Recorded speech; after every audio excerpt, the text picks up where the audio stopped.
Indianapolis was our first large city where we did this. I haven't taken time to tell you how we financed part of this.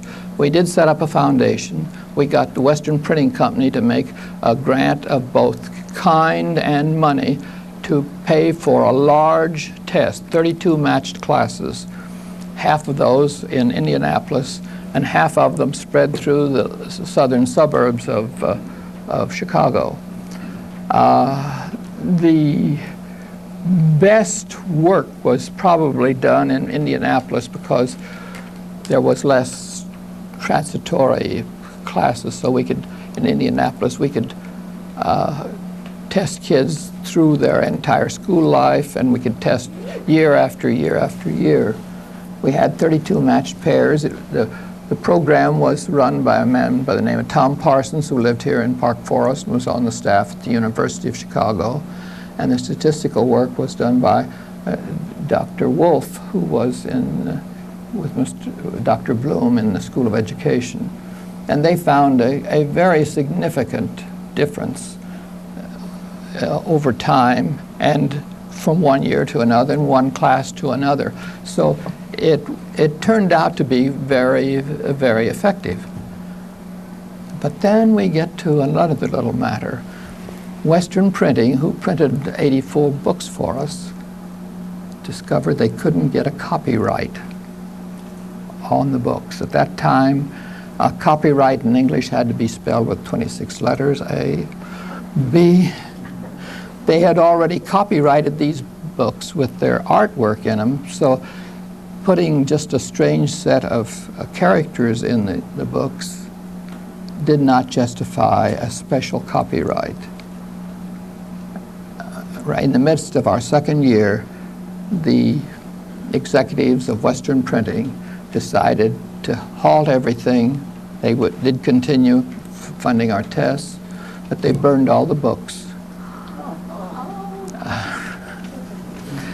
What was happening was that overseas, particularly in Taiwan, because these were uncopyrightable books, they were being picked up and reproduced. So before they got into any farther, they burned every book that they could put their hands on, except those that were in existing schools.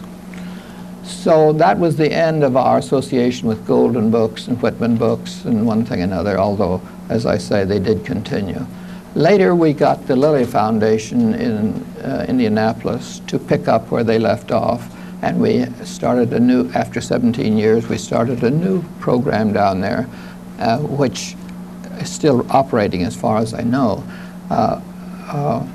whereby the kids write their own books, and each kid is an author by the second or third week, and writes about what's going on at his house or in the schoolyard or wherever.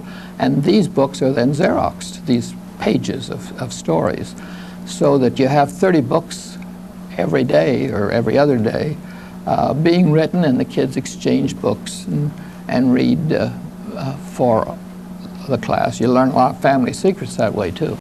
The children who learn on these, will they eventually be integrated into? Oh yes. In fact, usually within the first month, because the kids have gotten the act of reading taught to them very much like you count on your fingers and have 10 digits. That it learns so fast, and you're reinforced as you use the spellings, that it's easy. In classrooms where we use this, we insist that all of the parents learn to read and write in Unifon before their children are accepted in the program. Now, to do this, it takes about 2 hours with 60 parents in a classroom. We pass out the identical book or text.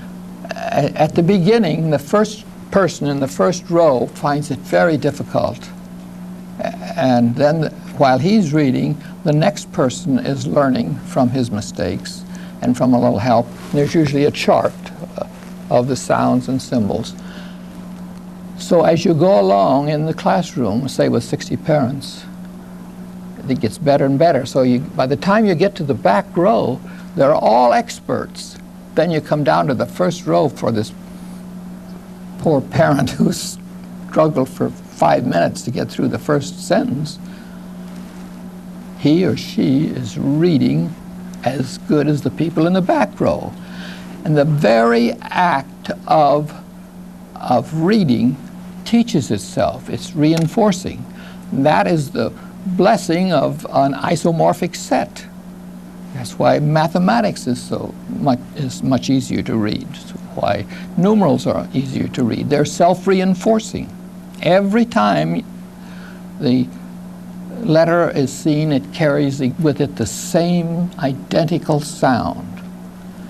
And that is the blessing of a written system. It's just the fact that we're cursed with a common law society, which does what we did yesterday. Peel? Yeah, John, have experiments been done on learning, say, with languages such as Spanish, which you mentioned, which are much simpler? No, we haven't done that, because Spanish is such a perfectly written language that it will be foolish even to intrude. However, a Spanish-speaking person can learn Unifon much faster than any other person. We had 100 adult illiterates in the south suburbs, which for one full summer had 100 hours of training. And the Spanish-speaking people learned much faster than, and Spanish reading probably, than the English speakers and the English users. We've had a number of people point out that the each one teach one method is a good method. It's fine for Spanish or Portuguese or Italian or Philippine language or any of the others where the language is perfectly written, as a numbered set are. But people who already know how to use a perfectly written language have one hell of a time learning English. That's why the Hispanics have such, in the first generation, have a horrible time with English. It's just terrible. I taught for one spring down with public aid recipients in Chicago who could not be administered because they couldn't read their mail. And I had half Spanish and half English speakers in two different classes. We had 4 or 5 of these classes. That's where I learned the importance of having adult programs written in Unifon, and which the